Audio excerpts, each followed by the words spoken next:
Hello viewers, you won't see me posting and shooting this week, so I'm in France at Normandy. So I've just got to Pegasus Bridge, which is just behind me. So if I pan round, just behind that placard there. Now that's the new bridge, the old bridge, the road in the museum, just over there. I'll probably see that later. And the reason to replace the old bridge, they widened the canal, so they needed to replace the bridge. It's been built in the same format. So this was the first attack on D-Day, and it was attacked by the Oxford Bucks Light Infantry, John Howard's men, Major John Howard. And if you look over there, that's where they landed. Glider number 1, which can be seen right in front, that's 50 yards from the bridge. It crashed through the barbed wire entanglement and it was on the Germans before they even knew it.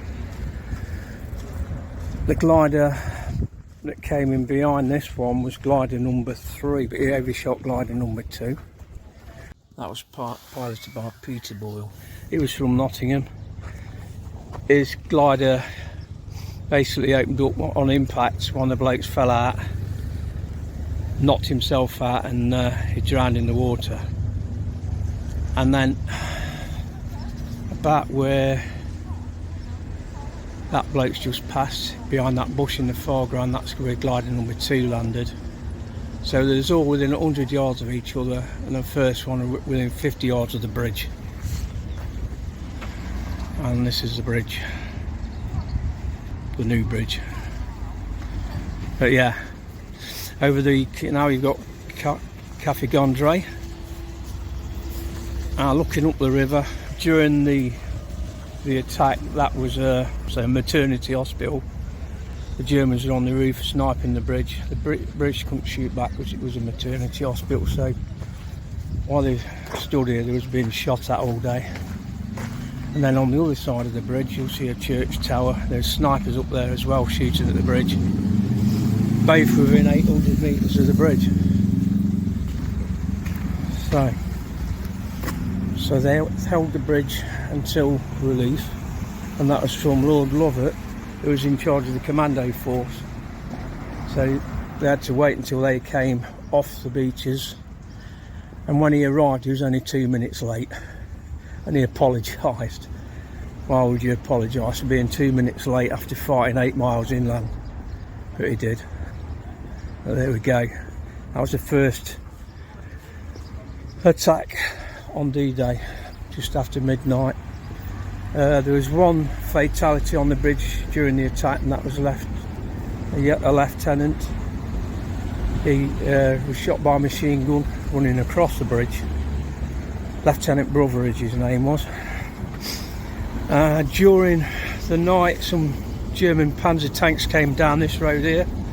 They was knocked out by a Piat anti-tank weapon. Germans came up in about 3 tanks, thinking there was coming up against an heavily fortified position. The other 2 tanks turned around and fled.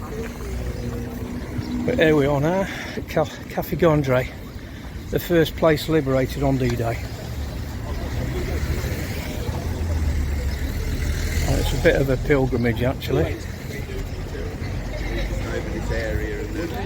This says Pegasus Bridge there, look.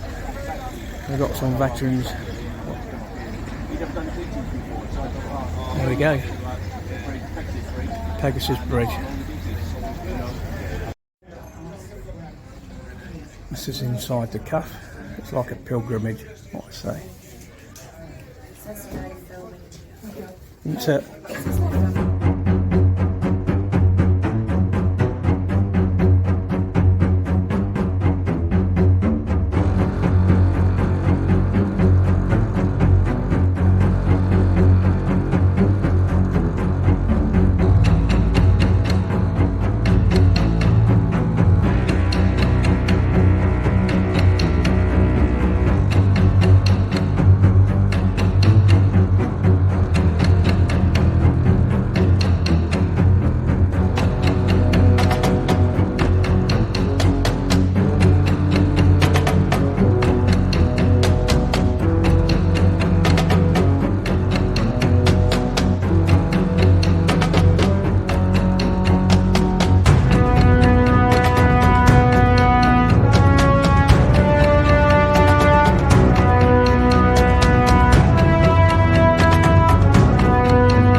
Okay then, going back over the bridge. Just had a expensive coffee at the Cafe Gondre.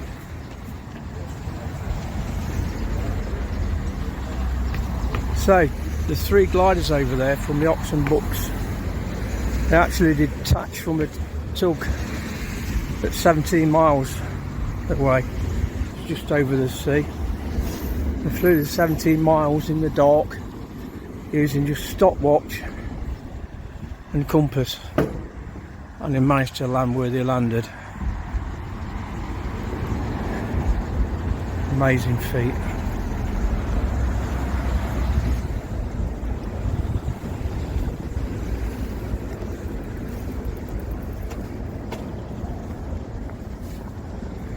So another look upriver, up canal I should say. This is a calm canal. 400 metres in that direction you got the Orne River. There's 3 gliders that went to capture that as well. It's important that they kept the 2 bridges open so that when the Allies broke out they could cross over into that side. There was a parachute drop zone on that side, but there was 3 drop zones on this side of the river and canal.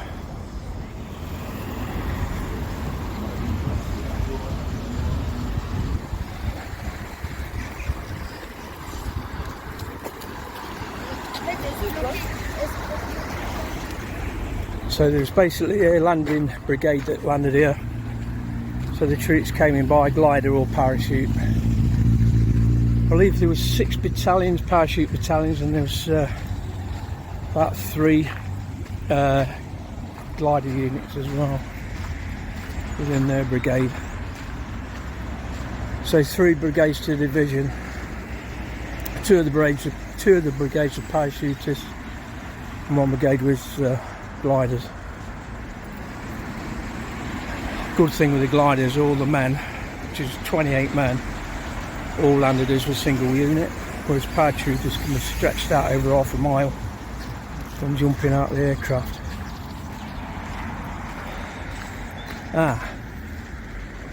You can just see the memorial over there. That is the furthest glider away. That was glider number 2 coming in. The one in the middle was glider number 3 that overshot glider number 2, and there you've got glider number 1. So you can see there 3 Horsa gliders to get that close on target at 17 miles from being unhitched from the actual planes towing them. It was amazing. It was the best piece of flying throughout the war, because to get an aircraft with no engines in the dark on target like that, it's hard to beat really. So what I'm going to do now, I'm going to go in the museum and show you some of the other things.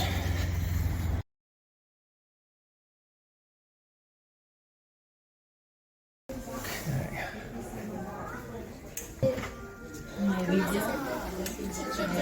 That's the start of the museum. Granddaughter looked in the case and she said that's what Grandad does at his house. So yeah, she knows to shoot, but I don't shoot them. Right.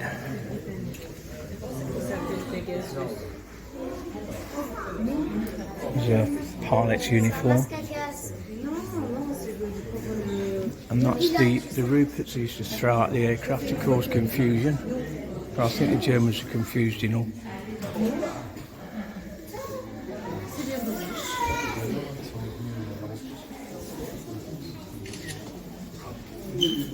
Now a lot of these things have been contributed by veterans over the years. This is showing you the modern day on the right and the wartime paratrooper on the left.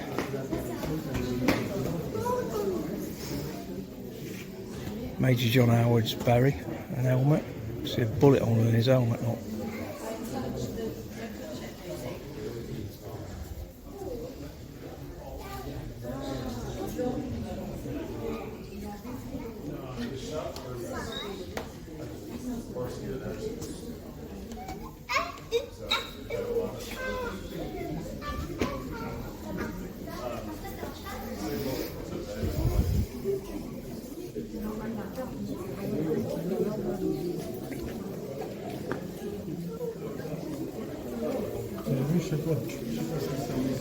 And this is basically what British troops would have had coming in. Got the mortar,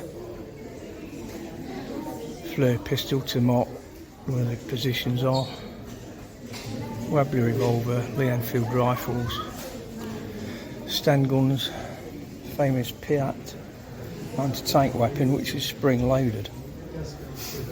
Basically it worked like a gat gun. I think you put your feet on that and pull back, and that cocked a spring, and that's a shaped charge on the front there, fired about 100 yards. That'd hit the tank and hopefully put an hole through it. But you've got to get really close to use it, that's the downside. There's a different grenades.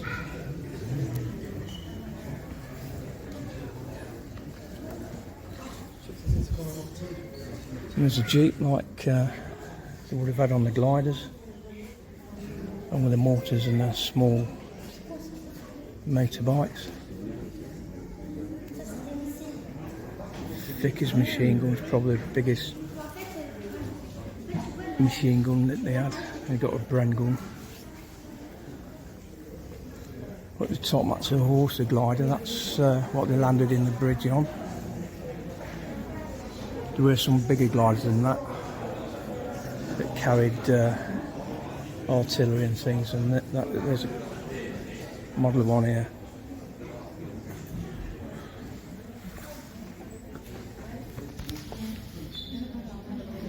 They used to carry jeeps and guns on the horses, but if they crashed, they could come straight through the front. But on these, the pilots sit above it, so it's safer.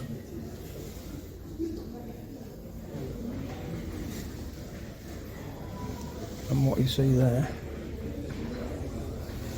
is what you see there. That's what fit on the big glider.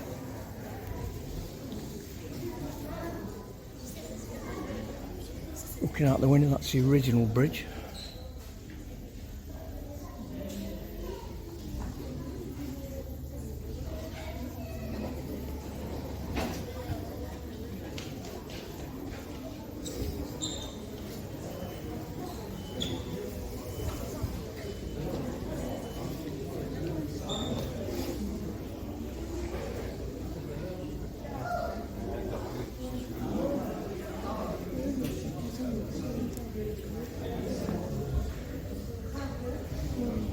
General Gale, also known as Windy.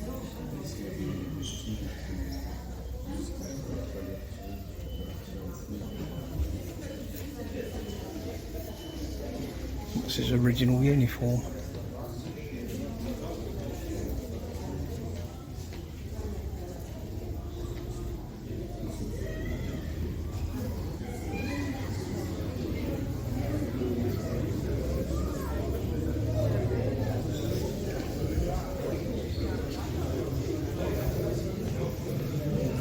The model of the bridge. See Lieutenant Brotheridge lying dead there, look. Shot by that machine gun, I would have thought.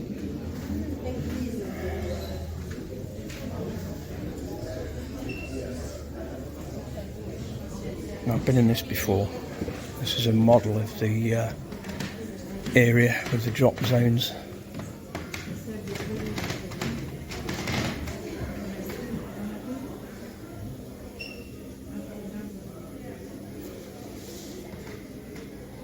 Bridge is over there.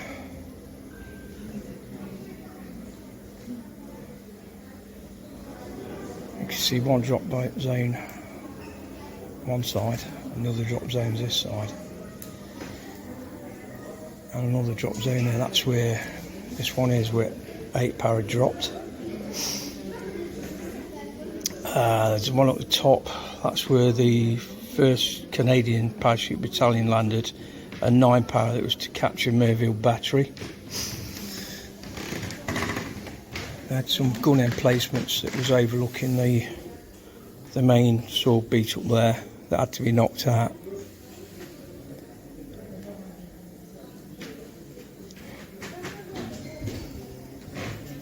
So I've just come up this road. They've got Caborg just here. We're staying at, where is it? We're at Hopwell. What's that place you're staying at? Oldgate. Yeah, we're staying at Oldgate, which is a bit further this way. You got Caborg. We went up the coast. Yeah, got Merville just there. That's where the gun emplacements were. Now there's all spread out. The 9th Battalion was made up of about 650 men. They only managed to gather about 150 to put the attack in. By the time they'd finished, there was only 75 left. It's amazing they actually captured it with the men they'd got. But the 1st Parachute Battalion, they was there to help out, but they was also here to knock out the bridges on the River Deves there. See that glider there? That came in about there. It mistook this estuary here at Caborg for the Oostream estuary. So they came in over here, landed in the wrong place. But they thought, well, what the hell? So they started blowing bridges up anyway. And they had to go the 10 mile back to where they were supposed to be. And lost just one man out of the whole 28 of the crew. So not too bad. You can see him. That's the original path for the oxen bucks. It was jettisoned off the Tucks at 17 mile out at where you can see him now. Went all the way up there, came back round, and all three landed within 100 yards of each other and 50 yards of the bridge.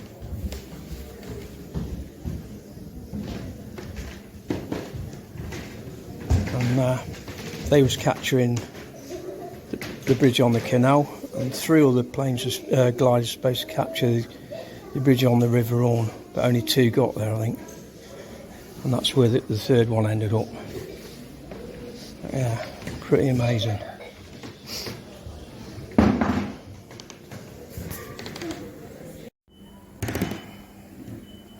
Yeah, you can see the flight path. That was the flight path of the gliders. Getting to the bridge.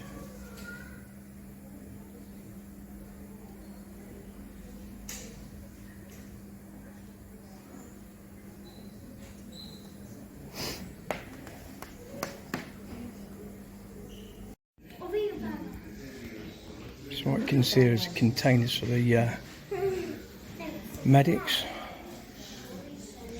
So you've got a stretcher in there, probably a generator, medical boxes, another container there on the end of a parachute.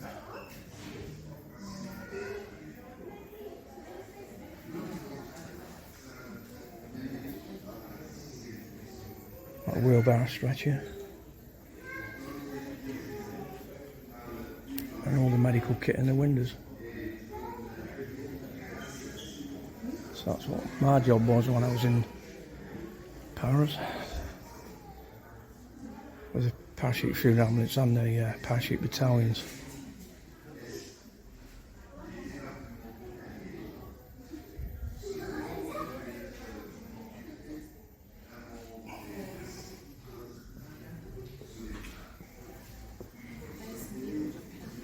Now this chap on here, I actually knew him until he died during lockdown.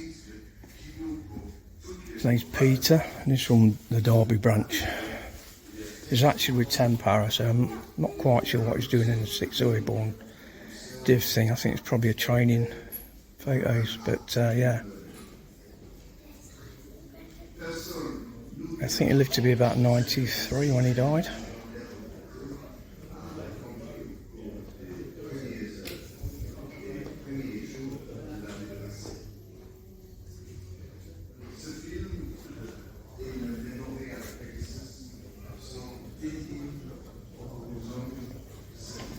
So if you ever get a chance, you can come and see the museum.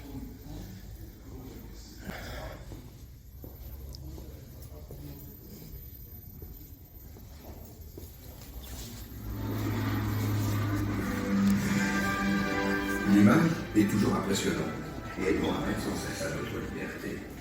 Juin 2000, la scène à l'oreille. Right, moving out then.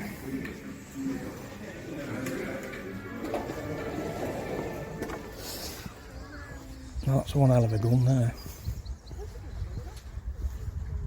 And a tank. I think this is sort of tanks designed for breaching defences when they come on the shore. It's quite a big calibre gun here, 5.5 inch. This weapon was the standard medium gun in the British Army from 44. It equipped most medium regiments of Royal Artillery. 5.5 inch gun could fire 36 kilogram standard charge at 16 kilometres with a rate of 2 rounds per minute. Reputed for its accuracy, rounds could be fired to within 2 metres of the target. Within minutes of taking up firing position, the crew of 10 could bring the gun weighing 5 tons into action. The arms of the gun were brought together for towing or spread apart for firing. The 5.5 inch gun was towed by a 4-wheel drive AEC Matador truck that also carried the ammunition, spares, essential tools. Several regiments composed of 5.5 inch guns gave gunfire support to the 6th Airborne Division during combat on the eastern flank in 1944. That's one hell of a size gun, that is.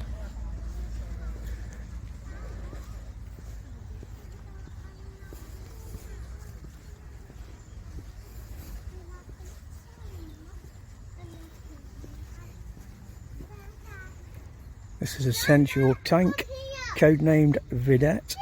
By its crew, served in the 5th Independent Battery of the Royal Marines Armoured Support Group. I never knew they had tanks. On the 6th of June 44, the tank was immobilised by German gunfire after landing on Sword Beach with commando forces. Vedette was recovered from a field on the coast in the 70s, restored by the British Army, placed on the bank of the Caen Canal. In 2013, the tank was in need of a second restoration and moved into the museum grounds and renovated to commemorate the 70th anniversary of D-Day landings in June 2014.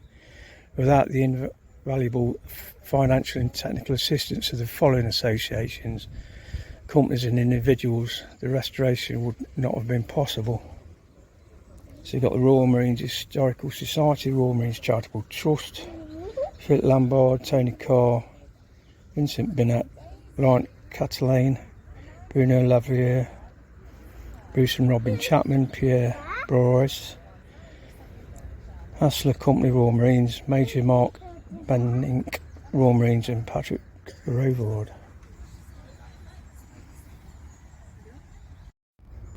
There's a statue of Brigadier James Hill. So James Hill, a founder of the Parachute Regiment, was one of the most experienced Allied airborne commanders. Commissioned into the Royal Fusiliers in 1931, he served in France in 1940 and was one of the last British soldiers to evacuate from Dunkirk. After parachute training, Hill commanded the 1st Parachute Battalion in North Africa, which was part of the 1st Airborne Division, Sicily and Italy. Promoted to Brigadier in February 44 at the age of 33, which is young. He took command of the 3rd Parachute Brigade, leading them from Normandy into Belgium, Holland and Germany. James Hill was the most senior surviving officer of D-Day landings. He died in March 2006. Yeah, a lot of people respected him. So, commanded the 3rd Parachute Brigade, which was made up from the 1st Canadian Parachute Battalion, the 9th Parachute Battalion, the 8th Parachute Battalion, and 7th at one point, but that became part of Fire Brigade, probably when the Canadians came in. But yeah,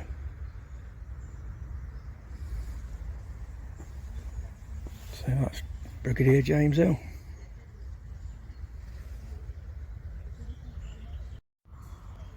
So this is the memorial to Lieutenant Dan Brotheridge, Oxford and Light Infantry, who was first British soldier to die in action on D-Day, leading his platoon across the bridge. So yeah, he was first killed in action. There would have been others killed before him on the way in, like the ones that were shot down and things like that. There's the bridge.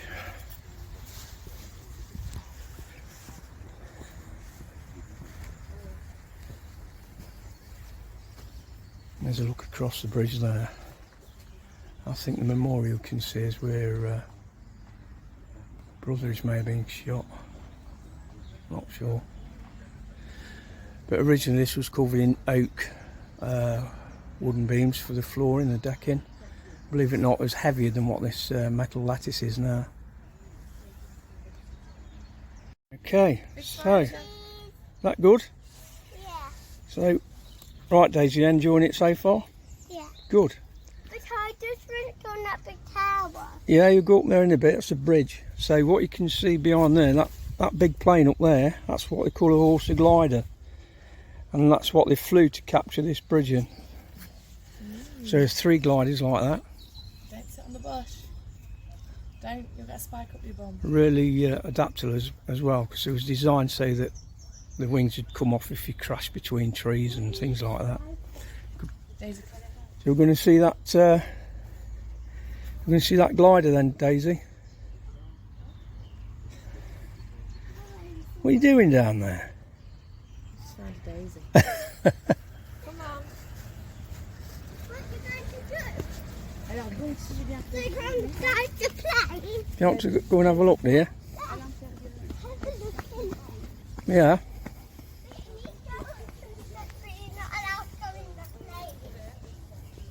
Wait, Daisy, wait your turn. Yeah, you got to wait. Wait.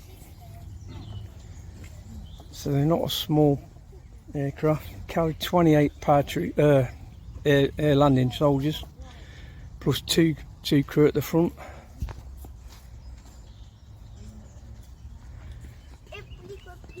Back of the aircraft was designed to come apart so you could drive jeeps on it and off it, and the front was as well. You could take the doors off and slid the Land Rover around. So, can you see in there all right? Yeah.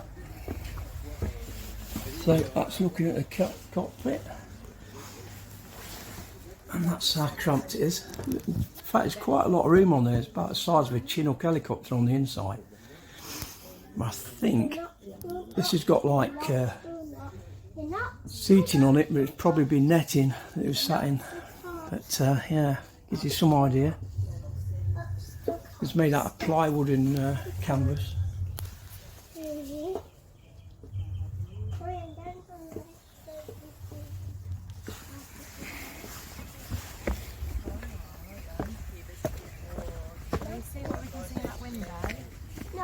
We're going to go on that bridge in a minute, we are going to go on it. They've got big wheels, look.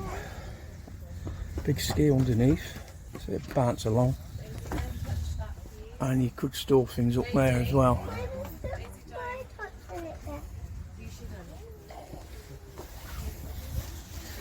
Now the tyres were all slicks to create less friction.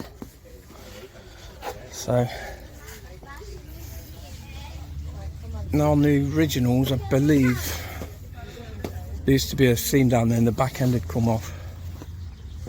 They're massive. It's still not the biggest glider.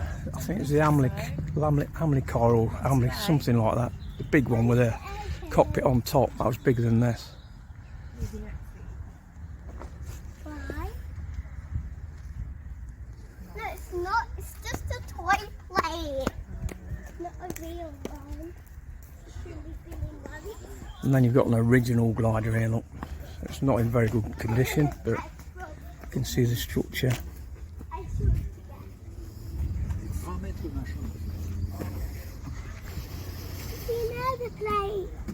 There's a glider.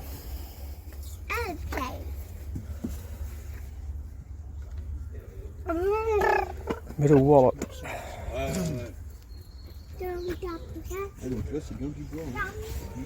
Total length of fuselage 20 metres, so about 22 feet long.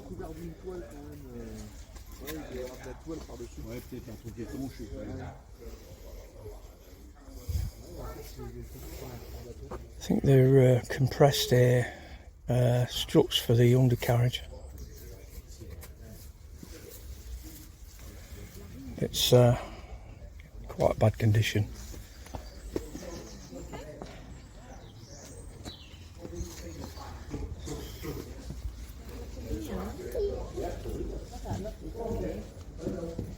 Like that one over there with shot a million. Yes. Without stopping. You know, a million. And then, there's a tank there. Oh, Hamley car, that's it. That's a big one. Carry little tanks in it. At least the crew didn't get killed when the load went through the front like it could on that.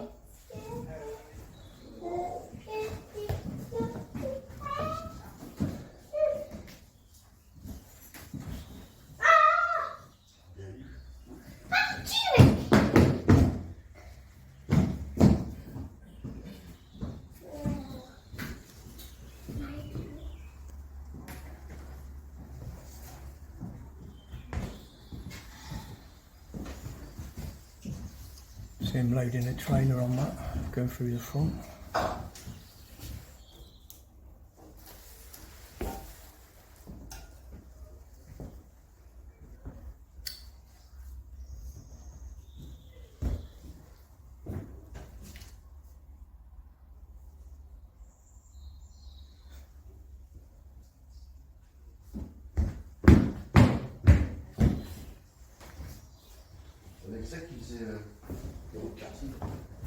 The glider's by the bridge. Look.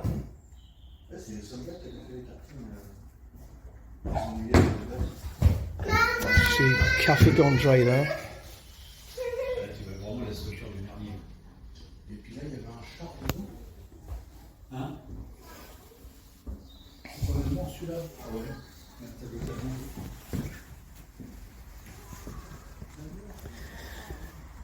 Now, this is a Bailey bridge that the Royal Engineers used to have and shove it across the river.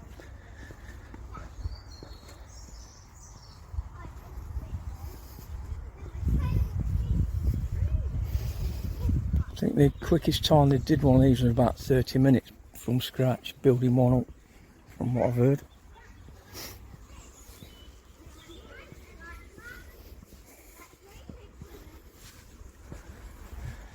So there's a bridge from the other side. Now looking that way, between here and those trees you can see, just there, you've got the River Orne.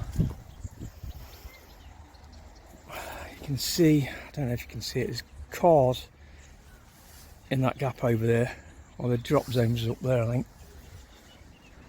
7 para, there to get from their DZ and reinforce the oxen bucks. And if you look at the actual counterbalance weight end, you can see shrapnel marks on the bridge.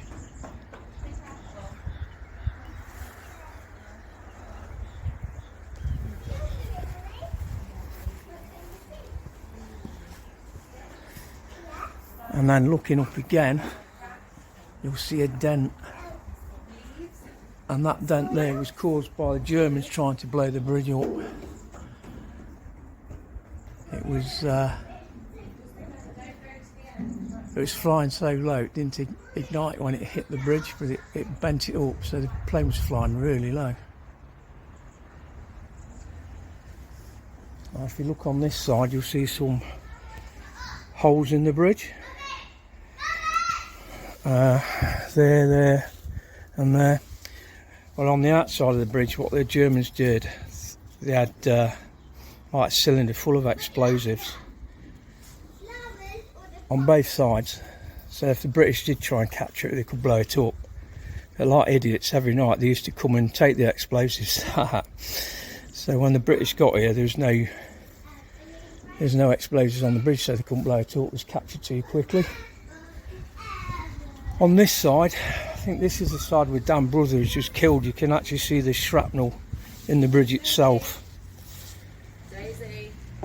In fact, that one's penetrated right through. And this is a good 1/2 inch thick steel. Daisy, So that mark you can see is from a grenade that's gone off. So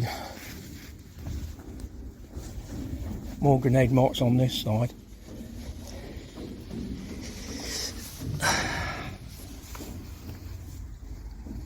And it says, "You liberated Pegasus Bridge, now you guard it for eternity. Your message will never be forgotten. Ham and Bloody Jam." Well, Ham and Bloody Jam was the code name back to intelligence to let them know that the Oxen Bucks had captured the bridge. And I think it went something like ham and jam, ham and jam, ham and bloody jam. I think the fight was over in about 10 minutes.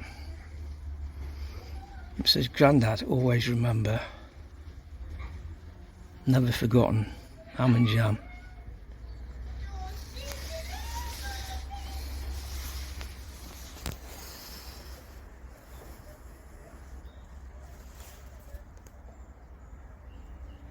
Now, I've been told that some of the veterans that actually captured this bridge, even though they was only here for a short while, it stuck with them for the rest of their life. And when they died, they had the ashes scattered over the bridge with a short service. And I can totally understand why. They lost a lot of their friends, and it meant a lot to them. So there's a good view of the museum. So if you're ever this way, you'll have to pop in and look at the place. It's fantastic. So that's me over and out from the Pegasus Museum at Brenneville. And if you're interested in this kind of content, you can check out my other YouTube channel, Nottingham PRA Film Productions. I'll leave a link in the description.